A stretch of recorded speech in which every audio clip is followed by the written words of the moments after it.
Seu filho te desafia, se isola ou tem comportamentos que você simplesmente não consegue entender, muitas vezes isso pode ser um reflexo de experiências adversas ou traumas vividos na infância, mesmo sem que você perceba. Eu sou Thelma Abraão, biomédica, especialista em neurociência e desenvolvimento infantil, e hoje eu vou te explicar como os traumas de infância podem moldar o comportamento das crianças e como você pode ajudar os seus filhos a terem uma infância mais equilibrada e saudável. Fique comigo até o final, porque esse vídeo pode transformar a forma como você enxerga o comportamento dos seus filhos. E se você ainda não é inscrito aqui no meu canal, aproveita e se inscreva agora para receber todos os vídeos. Você já parou para pensar como os traumas na infância podem impactar o comportamento dos seus filhos? Aquele comportamento desafiador que te deixa sem controle, sem saber como agir, muitas vezes também se sentindo a pior mãe ou o pior pai do mundo. Todos os dias no meu Instagram eu recebo milhares de mensagens de pais com essa queixa. Mas o objetivo do vídeo de hoje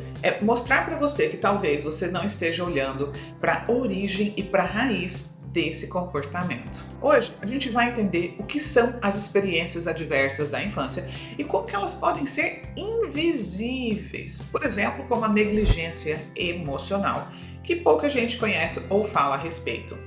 Quando a criança vive em um ambiente onde o medo é a base da educação, ela não consegue se sentir segura. Qual que é o grande problema quando os pais só sabem educar na base do medo? Faz o que eu estou mandando agora, senão você vai ficar de castigo. Se não fizer o que eu estou mandando, vai apanhar.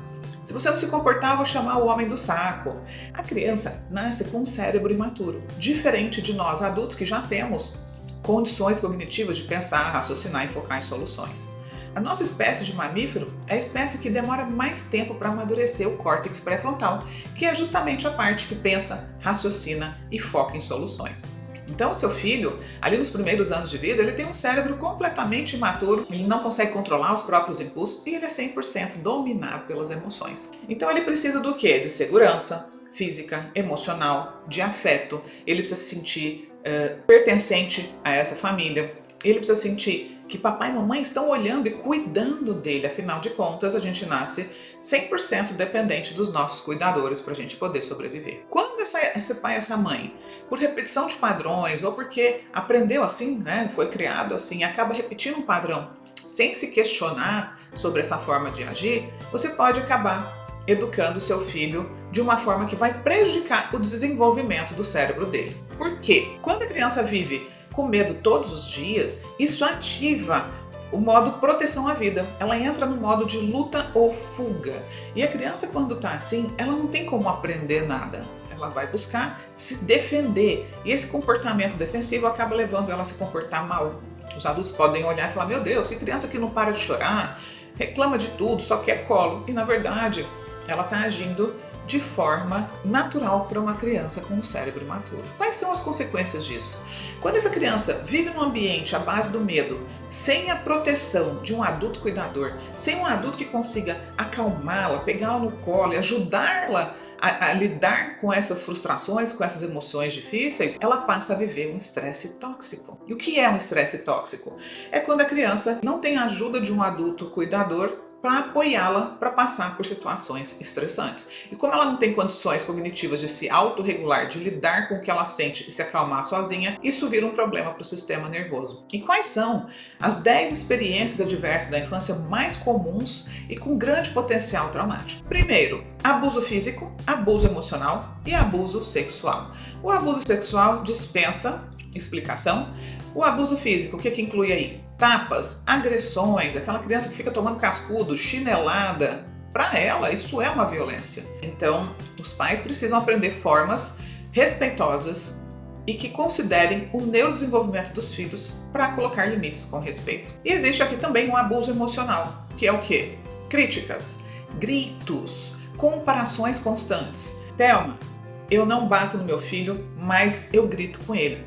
Pois é, poucas pessoas sabem, mas gritos constantes configuram abuso emocional e afeta mesmo a área do cérebro que bater. Coloca o sistema límbico em ação, que é o modo luta ou fuga. O que mais? Negligência física e emocional. Negligência física, quando os pais não cuidam da higiene dessa criança, ela dorme suja, dorme com fome, não leva no dentista, não leva no médico. E existe ainda uma que é muito pior, que é a negligência emocional.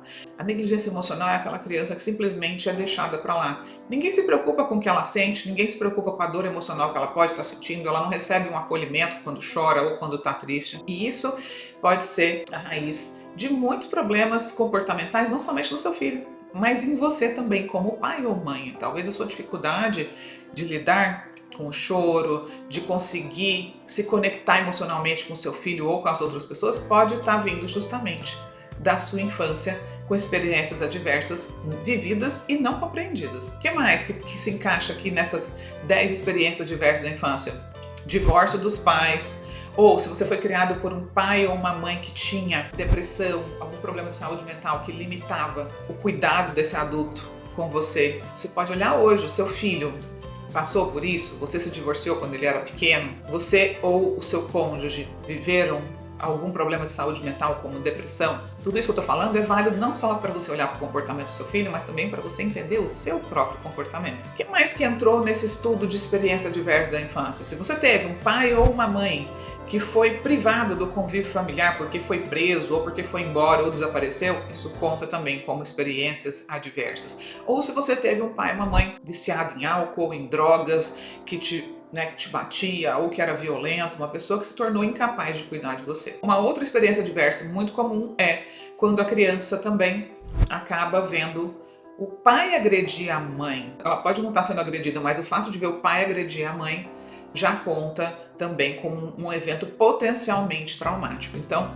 essas são as 10 experiências adversas da infância que você precisa conhecer para entender se o seu filho passou ou não por elas. Por quê? Os estudos mostram que quanto maior o número de experiências adversas vividas na infância, maior a chance da pessoa desenvolver problemas de relacionamento, de comportamento, inclusive de saúde física, mental e emocional. O maior estudo feito no mundo de experiências adversas na infância foi feito na Califórnia em 1998 pelo Dr. Felici. Então, esse foi um dos maiores estudos de saúde pública já feito no mundo, com uma amostragem de 17 mil pessoas. Então, isso não é baseado em achismos, isso já foi comprovado cientificamente. Então, aquele adulto que vive estressado, que não consegue ajudar o seu filho a se acalmar, que está sempre gritando, deixando a criança sozinha para lidar com as próprias emoções, abusa emocionalmente, grita, critica, castiga, ou está sempre dando tapa, ameaçando, isso pode fazer com que o seu filho tenha dificuldade de comportamento,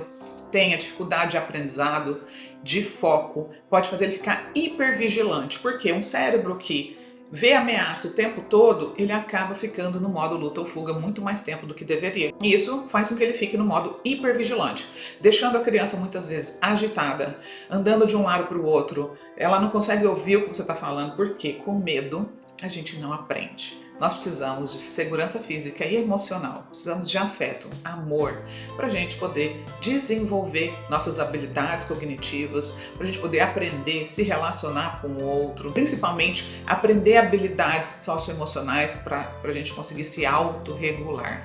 Então é muito comum que crianças que venham de lares onde a educação é baseada no medo, elas tenham dificuldade de lidar com as próprias emoções, podendo se tornar crianças agressivas, explosivas, e que acabam tendo muitos problemas comportamentais, não só em casa, mas também na escola. A boa notícia é que nosso cérebro é plástico. E o que isso quer dizer? Isso quer dizer que a gente pode aprender e mudar nosso comportamento em qualquer tempo da vida.